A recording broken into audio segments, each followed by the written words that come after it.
Dr. Seuss's Horton Hears a Boo by Wade Bradford. In the jungle of Newell, near a glowbug lagoon, in the hush of the night, 'neath the October moon, he was counting the stars. There were more than a few, when Horton the elephant heard a strange boo.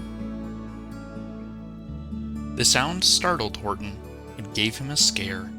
He climbed up a tree and asked, "Who are you? Where?"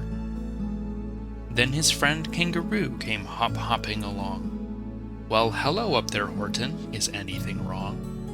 And the young kangaroo in her pouch said absurd, when Horton explained what it was he had heard.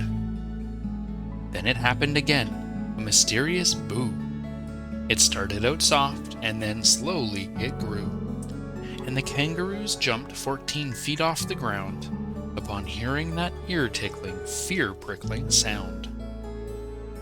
Could that boo, whispered Horton, be a blurp in the bog, or a triple-eyed bat flying out of the fog? Or perhaps it's a trick by the Wickersham brothers. Those three have been known to enjoy spooking others, said Kangaroo softly, still shaking in fear. It's not us, said the monkeys. We're hiding up here.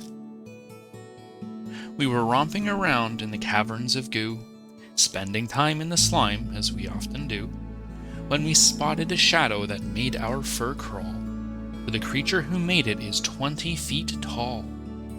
It had antlers and claws and 2 tails, maybe more. We have never seen anything like it before. When that shadow cried boo, we were scared, yes it's true, and so now we'll live here, in this treetop with you. Maybe not, Horton said, now beginning to doubt. What on earth could this creature be booing about?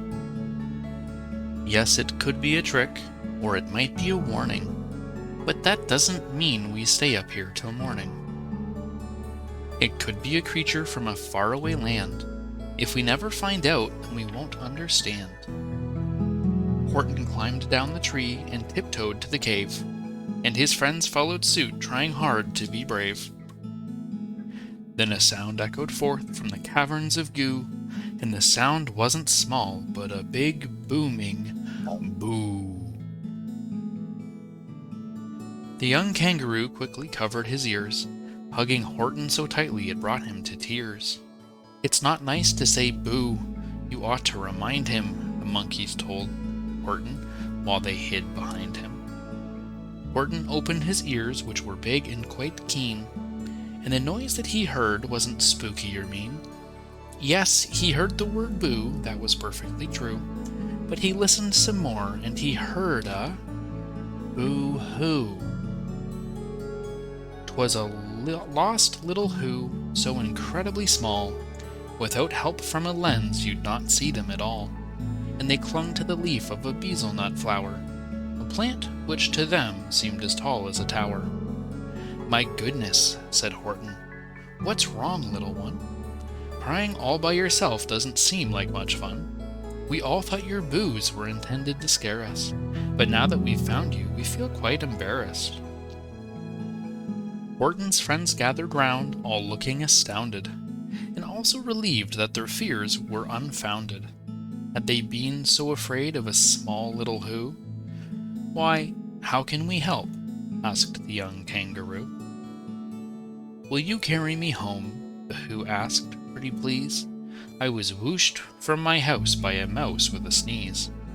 Then a breeze made it worse, and the wind sent me flying. I crash-landed here, and I haven't stopped crying. If you bring me back home, my boo-hooing is over. And the elephant smiled. I know just the right clover.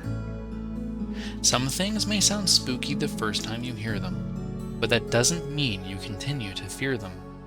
If you listen to folks all the way to the end, you might meet a who becomes a new friend.